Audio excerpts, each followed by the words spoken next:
telah hampirlah kiamat dan bulan telah terbelah. Dan sekiranya mereka melihat tanda-tanda keagungan Allah, ayat Allah, mereka berpaling seraya mereka berkata, itulah sihir yang berterusan. Mereka mendustakan ayat-ayat Allah dan mereka mengikut hawa nafsu mereka. Dan sesungguhnya setiap urusan ada pengakhirannya, baik dan buruk yang Allah akan tentukan nanti. Ini ialah satu peristiwa yang Allah sebut dalam ayat ini, mukjizat bagi Rasulullah, iaitu terbelahnya bulan yang berlaku pada awal perkembangan Islam di Mekah, apabila baginda telah dicabar oleh pemuka Quraisy yang diketuai oleh Al-Walid bin Mughirah dan Abu Jahal serta gerombolannya, minta supaya Rasulullah buktikan kerasulannya dengan membelah bulan pada malam bulan mengambang. Dan kata Rasulullah, apakah kamu akan beriman sekiranya bulan terbelah? Lalu mereka menjawab, ya. Rasulullah berdoa kepada Allah SWT dan bulan pun terbelah. Wansyaqqal qamar. Tetapi sayang, mereka masih tidak beriman. Itulah sifat pemuka Quraisy. Apabila ditunjukkan jelas ayat-ayat Allah, tetapi mereka masih lagi tidak beriman. Telah ditutup hati mereka. Dan mereka mengatakan itulah sihir. Dan mereka mengatakan Muhammad tidak boleh sihir semua manusia.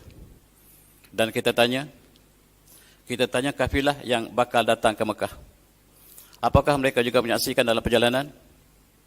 Dan sekiranya mereka menyaksikan, maka benarlah dia Rasul. Tetapi kalau tidak berlaku demikian, maksudnya hanya kita disihirkan. Itulah ilusi. Dan mereka bertanya kafilah yang datang ke Mekah, dan mereka menjawab bahawa kami menyaksikan peristiwa yang ajaib itu dalam perjalanan, tetapi mereka masih tidak beriman. Lalu Allah turunkan ayat tadi, Iqrabatis saah wansyaqqal qamar. Sebenarnya kita lihat dalam sejarah, itulah mukjizat Allah, mukjizat Rasulullah yang besar, yang bukan saja disaksikan di Mekah dan disaksikan oleh perjalanan kafilah, tetapi kita lihat satu catatan di Parsi menunjukkan bahawa peristiwa yang sama dapat disaksikan di Parsi. Dalam satu makhtutat dinyatakan bahawa pada malam tersebut Raja Parsi, penyembah Majusi, berpesta di waktu malam dan mereka menyaksikan bulan terbelah. Bulan benar-benar terbelah, bukan saja disaksikan di Semenanjung Arab, di Mekah, tetapi juga di Parsi. Dan mereka membina bangunan untuk menandakan peristiwa yang ganjil tersebut. Begitu juga di India, dalam sebuah manuskrip yang bertajuk Karolpati, mereka menceritakan malam tersebut sama seperti di Parsi.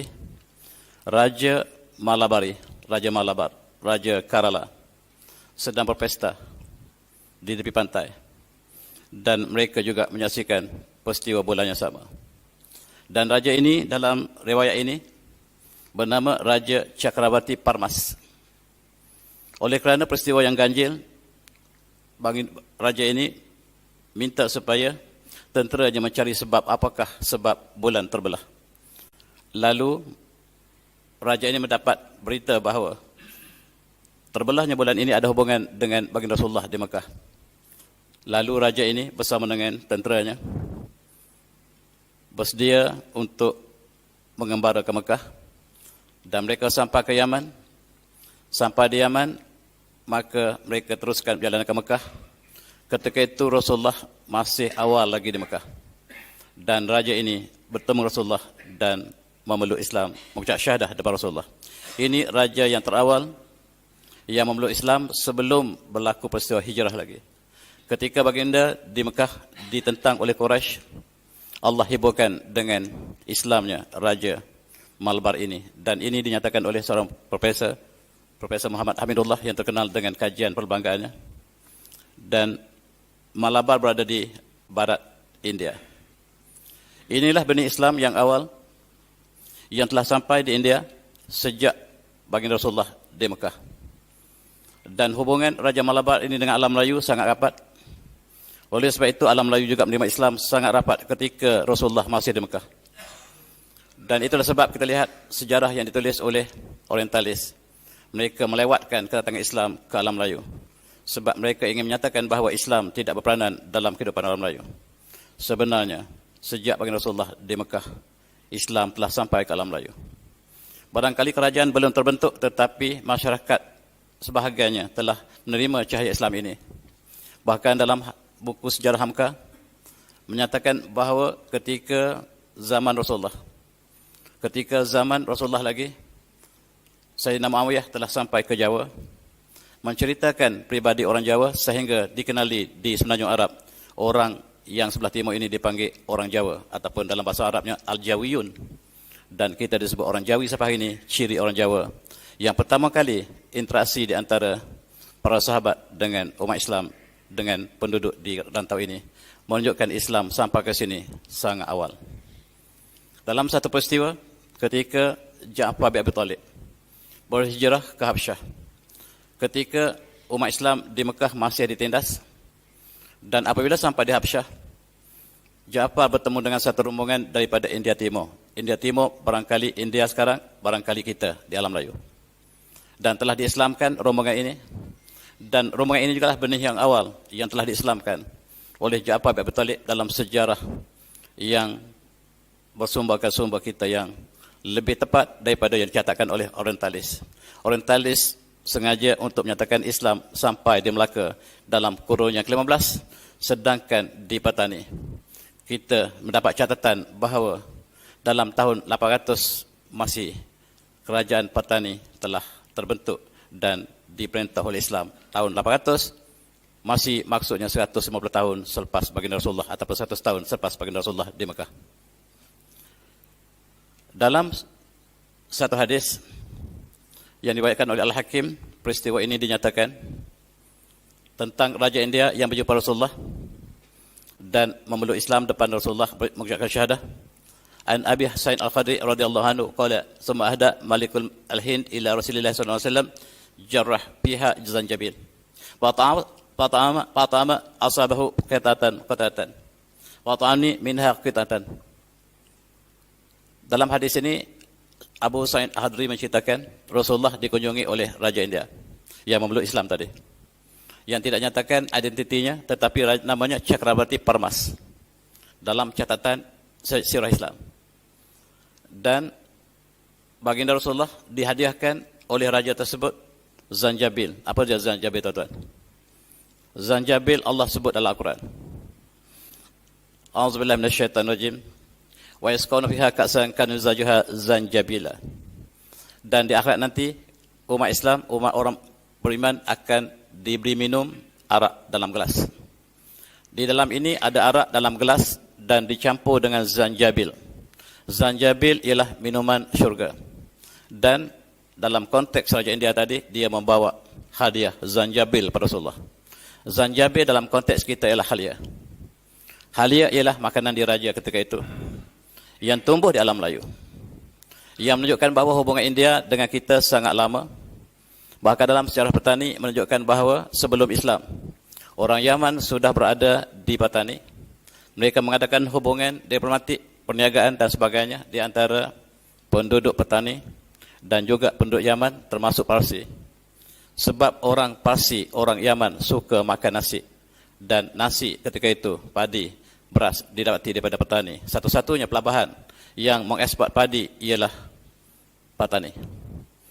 Dan mereka menggunakan rempah-rempah kita untuk diadunkan dengan makanan mereka. Bahkan nasi yang terbaik bukan di alam Melayu, tetapi di Yaman. Nasi Bukhara, nasi Arab, nasi Biryani ialah menggunakan rempah kita. Sedangkan kita masih makan nasi putih sampai hari ini. Hidangan terbaik ialah campuran rempah daripada alam Melayu. Bahkan orang India lebih dikenali tentang kari daripada kita, sedangkan kita yang punya semua bahan tersebut. Bahkan di Istanbul, tuan-tuan, kata tuan pergi ke Istanbul, ada pasar rempah, semuanya daripada kita. Nama pasar Inonu. Dan di sini dijual rempah semata-mata. Dan rempah ini daripada alam Melayu. Tetapi kita masih makan nasi putih. Apa yang saya sebutkan tadi ialah halia ialah makanan syurga. Wallahu alam, apakah zanjabil di syurga sama dengan zanjabil kita di sini? Wallahu alam, barangkali nama sama, hakikat berbeza, tetapi zanjabil diceritakan dalam hadis tadi ialah hadiah daripada Raja India yang mendapat hidayah daripada peristiwa yang besar tadi, bulan terbelah. Peristiwa itu dicabar oleh pemuka Mekah, tetapi hidayah diperolehi oleh orang yang jauh daripada Mekah, Raja India. Itulah perancangan ilahi. Dan Islam sangat cepat berkembang di timur, dan orang Marabah tuan sangat patuh dengan agama. Mereka datang ke negara kita sebagai saudagar, bukan untuk berniaga tetapi untuk sampaikan mesej Islam. Dan mereka terkenal dengan restoran Malabari, saudagar Malabari, dan mereka menjual kain palayakat. Palayakat ialah kain yang kita panggil kain pelekat sekarang. Kain pelekat ialah daripada Kerala, daripada Malabar. Dan kita gunakan kain pelekat sebagai kain kebangsaan kita. Sebenarnya apakah pakaian kita sebenarnya? Jubah pakaian Arab, kuk yang saya pakai Barat, pelekat India, apa yang kita punya? Tidak ada apa-apa, tuan-tuan. Inilah sejarah bagaimanakah bulan terbelah telah sampai ke India dan menyebarkan Islam ke alam Melayu. Ketika itu, yang datang ke sini bukan tentera Islam. Yang datang ialah saudagar yang amanah. Orang Malabar sangat amanah dalam perniagaan sehingga menarik hati budi orang Melayu. Sebab orang Melayu ketika itu berniaga untuk penipuan. Saudagar dalam istilah Melayu ialah monopoli dalam perniagaan, menggunakan segala manipulasi untuk maximize the profit. Lebih kurang kapitalisme sekarang. Dan apabila Islam datang, mengubah saudagar Melayu menjadi saudagar yang amanah yang kemudiannya tersebar ke seluruh dunia, membawa mesej Islam, sebab orang Islam dengan Melayu sangat mesh sifatnya. Dan itulah sebahagian bagaimanakah Islam berkembang. Ada hubungannya dengan bulan terbelah yang dicabar oleh orang Quraisy. Orang Quraisy tidak dapat hidayah, tetapi Allah beri hidayah kepada orang lain melalui peristiwa yang sama. Subhanallah. Raja tersebut kembali daripada Mekah selepas Islam dengan rombongannya, dan raja itu telah meninggal dunia di Yaman. Kemudian kumpulannya kembali ke Malabar, mereka mendirikan masjid.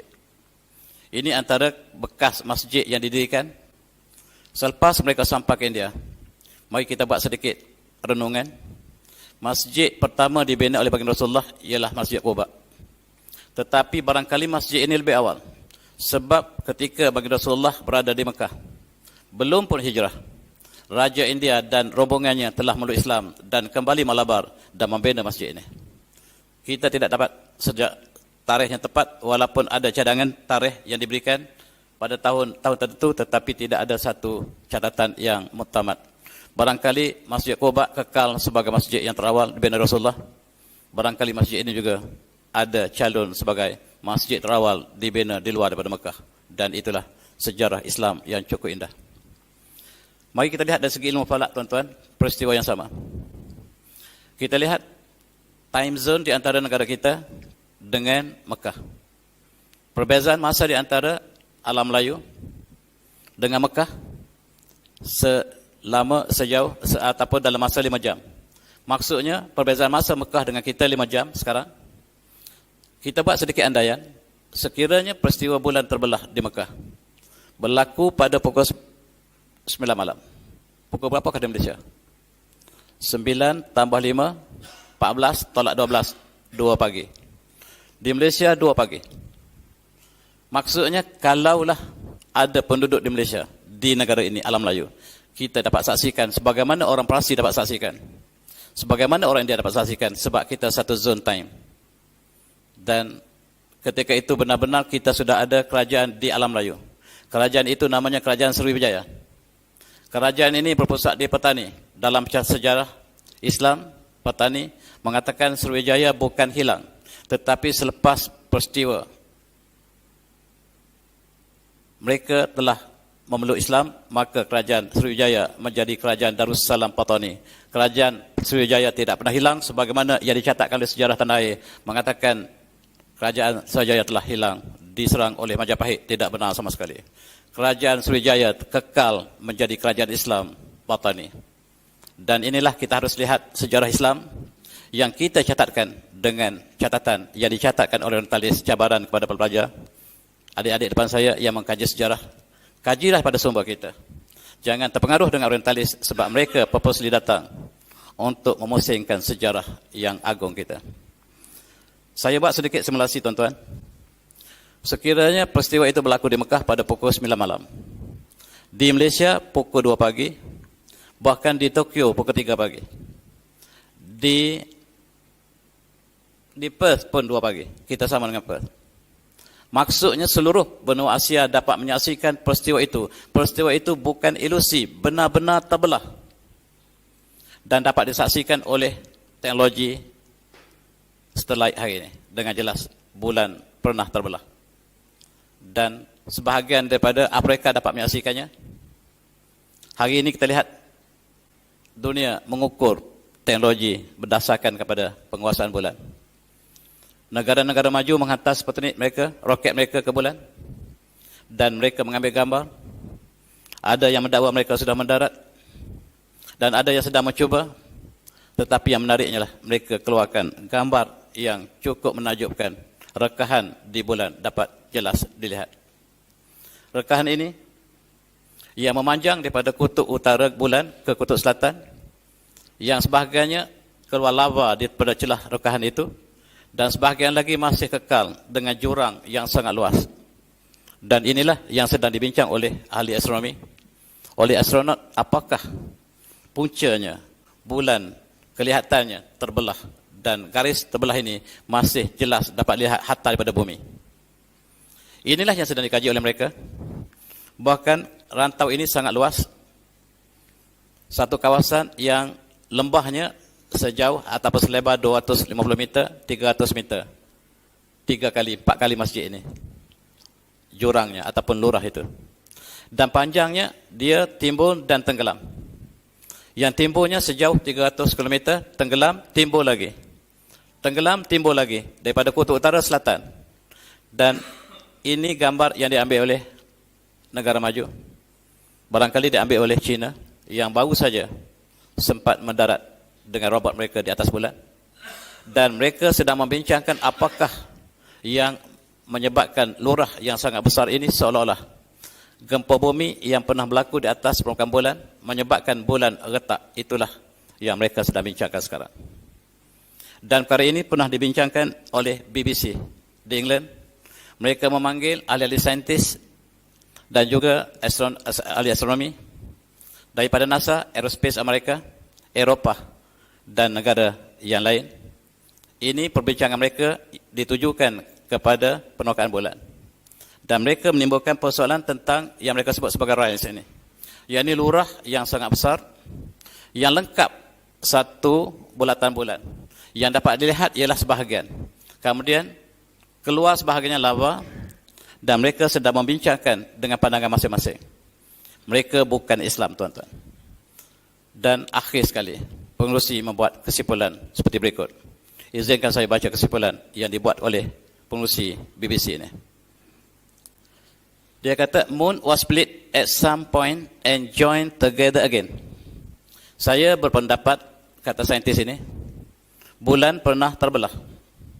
Dan benar-benar terbelah. Dan disambung kembali. Sebab tempat sambung dengan tempat yang asal ini tidak sama. Seolah kita belah buah timun Cina, buah tembikar, tuan-tuan.